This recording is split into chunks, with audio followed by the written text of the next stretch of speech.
Dans cette courte vidéo, vous allez découvrir les bienfaits que peut vous apporter le gland du chêne. Je vais vous expliquer comment bien le ramasser, bien le choisir, comment le préparer et pour finir, les différentes recettes que vous pouvez cuisiner.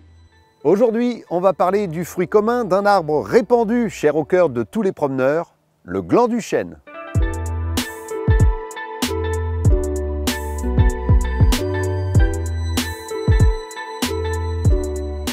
Le gland du chêne a été la base de l'alimentation de nos ancêtres pendant des millénaires et il surpasse le riz en termes d'apport en vitamines du groupe B par exemple.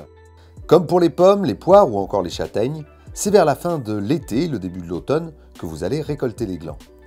Pour savoir s'ils sont matures, c'est bien simple, ramassez ceux qui sont au sol. Un premier examen visuel vous aide à vous débarrasser de ceux qui sont véreux. Par précaution, et pour un nouveau tri, baignez vos glands quelques minutes. Les glands troués, donc infectés par un ver, vont remonter à la surface. Direction le compost pour cela. Tel quel, le gland n'est pas consommable. Il est trop amer et trop astringent. On va donc le débarrasser de son écorce et le cuire pour l'attendrir et évacuer les tanins. Entaillez la peau, comme vous le feriez pour une châtaigne, et faites-le cuire dans un premier bain.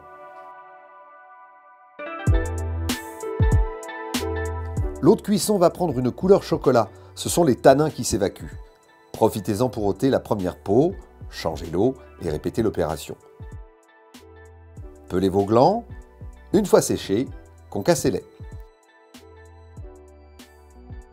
Alors c'est au choix. Vous pouvez les réduire en farine pour faire un cake ou un gâteau, en apportant un quart de farine de petit épeautre pour une meilleure panification.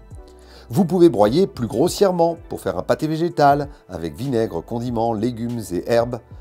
Vous pouvez aussi torréfier lentement vos éclats de gland pour les déguster comme des châtaignes.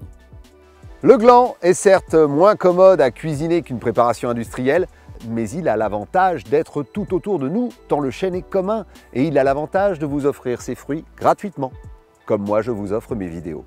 Et je continuerai à le faire avec joie pour apporter ma petite contribution à la reconnexion de notre alimentation avec la nature, notre nature.